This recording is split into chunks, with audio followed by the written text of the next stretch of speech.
E aí, seres, beleza? Eu sou o Betão de Souza, você está no canal do Betão e tentando, seguir aí fazendo mais vídeos sobre esta pandemia maluca. Vou fazer um vídeo hoje explicando mais ou menos quais são as formas de combater o vírus, como os países estão fazendo para tentar combatê-lo. Bora lá!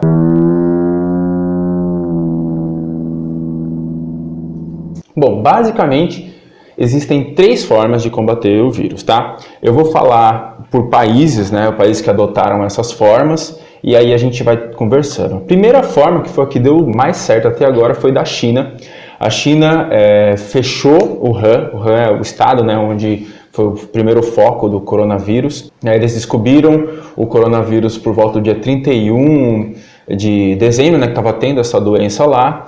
No comecinho de janeiro já eles identificaram que era uma nova cepa do coronavírus, esse Covid-19, e a partir daí eles já foram tomando atitudes para tentar conter o vírus. A principal delas foi fechar o Wuhan, deixar todo mundo preso em casa para tentar conter a contaminação e testar o máximo de pessoas possível. Só que eles focaram principalmente em deixar as pessoas em casa. Mesmo com essa atitude, os números da China chegaram onde chegaram, como vocês podem olhar aí. Mesmo com o lockdown, foi bastante complicado para eles, mas mesmo assim eles conseguiram. Vou pensar, estamos no dia 23 de março, quando eu estou gravando, então um pouco menos aí de 3 meses eles conseguiram conter essa contaminação. Passaram, sei lá, de 3.000 casos novos por dia para agora estar em 40 e poucos casos. Mesmo que agora está voltando a ter, porque pessoas vindas de outros países estão chegando lá com o vírus, ainda é bem mais tranquilo do que outros países.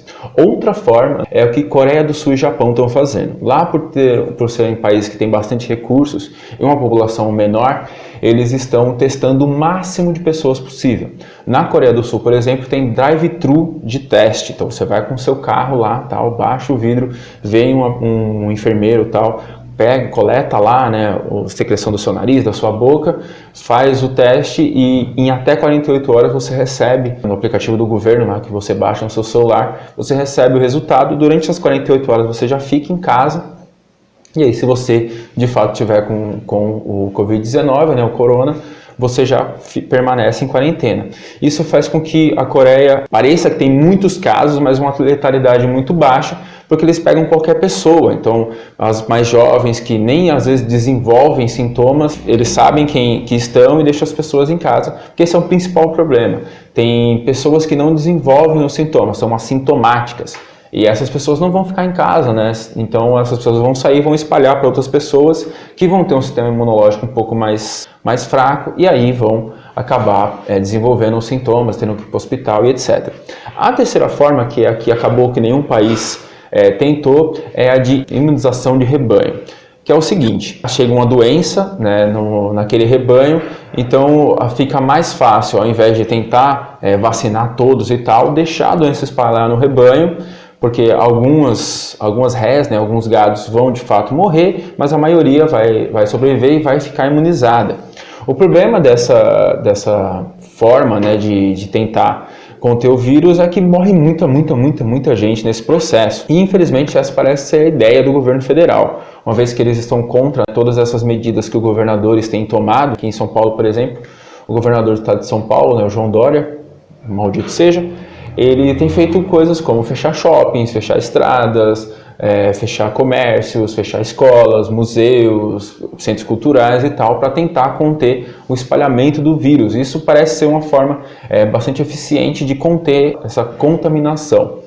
E o governo federal é contra isso. E de acordo com a declaração de ontem do Mandetta, que vocês podem conferir aqui, um print, mas tem também link na descrição, ele disse que quando 50% da população tiver pego o vírus, as coisas vão se estabilizar.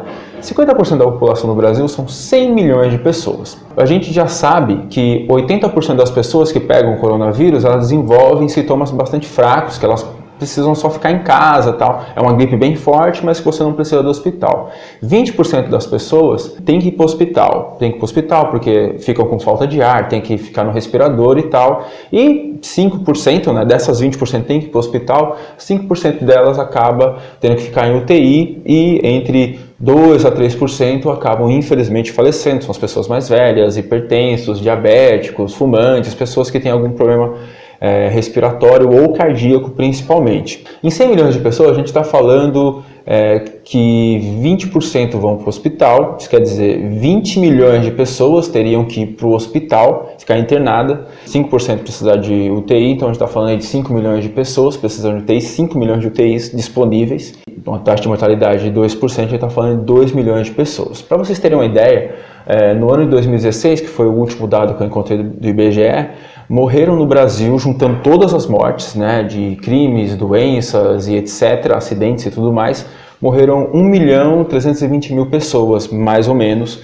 no ano de 2016. A gente está falando de morrer 2 milhões de pessoas apenas de coronavírus, sem contar todas as outras mortes. Então a gente está falando aí de morrer, nesse ano de 2020, mais de 3 milhões de brasileiros. Eu não sei que normalidade é essa que esses caras veem desse tipo de afirmação, né? Que país que pode ficar normal quando 2 milhões de pessoas morrem por uma única doença que pode ser evitada? Mas o que esperar desse governo que tem um imbecil, né, um inepto, um idiota como presidente, que cada dia fala uma coisa diferente. No começo era uma fantasia, depois era algo sério, depois era uma gripezinha, depois era algo sério de novo, depois era uma gripezinha novamente. Então, são informações desencontradas, assim como hoje, né, a gente teve uma amostra disso que foi essa MP para suspender o salário dos trabalhadores, né, permitir que as empresas possam suspender os contratos e aí não precisem pagar salário por 4 meses, enquanto os trabalhadores também ficam em casa.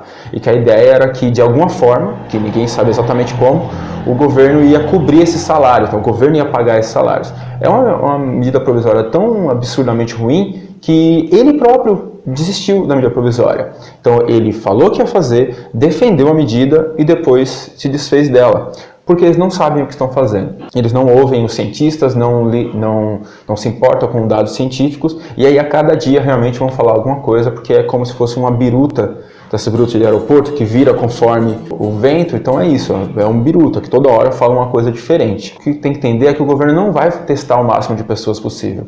Hoje nós estamos com 1.500 e poucos casos de coronavírus.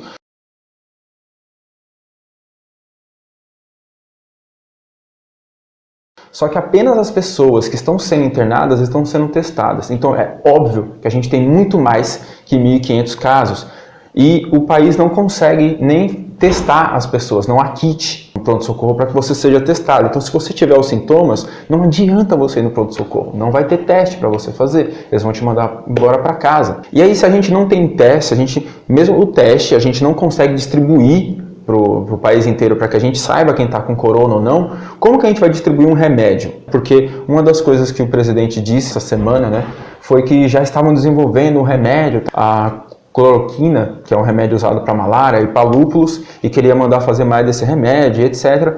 Primeiro, ainda precisa de mais testes para saber se de fato ela é eficiente, né? Tipo, é bastante promissor, né, esse remédio, mas ainda não tem uma certeza absoluta. Ele funcionou para a maioria dos casos, mas a gente não precisa de mais testes. Segundo, se a gente não consegue distribuir os kits para testar para corona, como que a gente vai distribuir o remédio? Se 100 milhões de pessoas no Brasil ficarem doentes, a gente vai precisar de 100 milhões desse remédio. Vocês têm noção do quão difícil é produzir esta quantidade de remédio, seja lá qual remédio for? Vocês têm noção de que é esse tipo de absurdo que o presidente está defendendo? Tipo, a gente tem no poder alguém que não devia estar lá, não tem a menor noção, não sabe do que está acontecendo e que a cada dia, de fato, vai dizer uma coisa diferente. O que vocês precisam fazer, independente de governos, é ficar em casa o máximo possível, porque é isso que dá pra gente fazer. A gente não vai conseguir testar todas as pessoas, a gente tem que ficar em casa. Aqui do lado está um gráfico em que a linha vertical é a linha de número de pessoas contaminadas, a linha horizontal é a linha de tempo, né, quanto tempo, e a linha tracejada é a quantidade de leitos que a gente tem. O problema de deixar o negócio ferrar, como está fazendo o governo federal, é acontecer isso. Ultrapassar muito a quantidade de leitos, né? Então vai ter muito mais pessoas doentes do que a gente tem de leito disponível. E isso é um problema mesmo para quem não tem corona, as pessoas precisam entender isso. A gente já tem um sistema de saúde totalmente combalido. Se você precisasse um mês atrás de uma UTI, você já ia ter dificuldade para isso, vocês imaginam agora. Então se você tá de boa aí, não tá acontecendo nada tal, e você cai na rua e quebra uma perna, tomara que não aconteça, mas enfim, você vai ter dificuldades para receber atendimento. Se você ou alguém da sua família sofreu um infarto, sofreu um acidente de carro que precisa de uma UTI, não vai ter.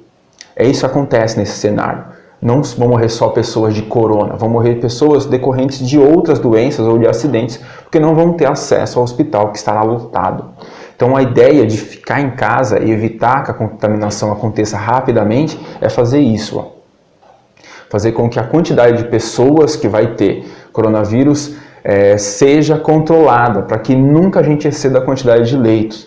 Lembra, gente, a gente está no Brasil. Eu, ano passado, tive um problema, meu gato pegou um pedaço da minha orelha e eu fui pro pronto-socorro aqui perto de casa e não tinha esparadrapo no pronto-socorro. A moça, coitada, colocou lá um negócio todo zoado para poder estancar o sangue. Então vocês imaginam agora, com a quantidade de pessoas que devem estar indo no pronto-socorro, como ele deve estar lotado, vocês acham que realmente tem condições de atender essa quantidade de pessoas? Preciso ter muito cuidado com as informações que vocês recebem. Procurem canais com boa informação, né? Eu estou deixando, passou no card aqui. Passou no card aqui o canal do Átila Yamarino, o canal do Schwarza, o canal do Drauzio, que vocês podem ter lá ótimas informações. E também na descrição tem links das matérias, né, que eu usei aqui. Tem um link de uma matéria do Washington Post bastante boa, que você pode usar o Google Tradutor lá para traduzir a matéria, e você vai ter uma noção melhor desses 3 cenários que eu comentei aqui. O Brasil não suporta ter nem sequer 25% da sua população doente. 25% da população do Brasil é 50 milhões de pessoas. Se 50 milhões de pessoas pegarem um corona, esse país entra em colapso. Procurem ver o que está acontecendo na Itália para vocês entenderem o que é esse colapso. Lá estão pegando mortes de uma cidade e levando para cremar em outra cidade porque o crematório da cidade não está dando conta. Estão tirando pessoas com mais de 80 anos da UTI para colocar pessoas mais novas porque não está mais espaço para todo mundo, e de acordo com as recomendações da OMS, você tem que dar preferência para pessoas que tenham a oportunidade de ter mais anos de vida com qualidade. Então, entre uma pessoa de 80 anos doente e uma pessoa de 50, o médico tem que optar pela pessoa de 50 anos. Isso já está acontecendo na Itália, e se a gente não fizer nada, vai acontecer aqui também. Não é para ficar em pânico, mas é para ficar preocupado. O que você puder fazer, por favor, faça. Beleza? Esse é o vídeo que eu queria trazer para vocês hoje. Forte abraço. Falou!